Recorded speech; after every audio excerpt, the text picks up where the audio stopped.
Thérèse est saisie par l'amour de Dieu. Elle comprend que la Trinité, dans la grâce de son baptême, repose au-dedans d'elle. Vous êtes prisonnière de mon amour. Et Thérèse comprend que vivre de la vie de Dieu, vivre d'amour, c'est vivre de ta vie, dit-elle, dans cette nouvelle strophe. Et elle fait le lien avec l'Eucharistie. Vivre de ta vie, c'est se nourrir de ton Eucharistie, de ta présence eucharistique, toi, Seigneur Jésus. C'est le sens de l'adoration des 40 jours que Thérèse vit avec ses sœurs au Carmel, avant le mercredi des cendres, en 1895, qui lui donne de composer cette belle poésie, Vivre d'amour, et elle comprend que c'est ce cœur à cœur qui lui donne Jésus et qui est sa raison de vivre. Vivre d'amour, donc, c'est vivre de ta vie, roi glorieux, délice des élus.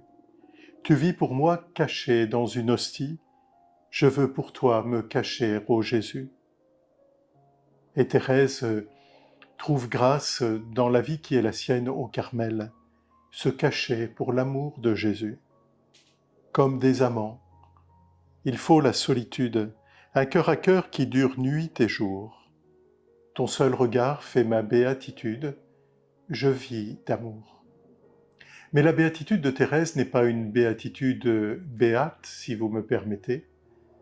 Thérèse comprend que cet amour de Jésus passe par la croix de Jésus.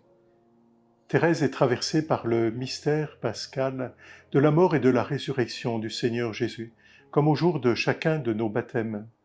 Nous sommes plongés dans la mort de Jésus pour nous laisser ressusciter à la vie nouvelle du Christ Seigneur Jésus, ressuscité d'entre les morts.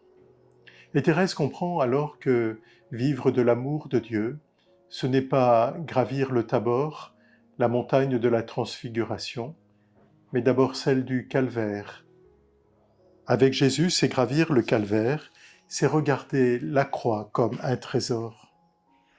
Comprendre dans les souffrances de Jésus que chacune de nos croix peut être un chemin de salut.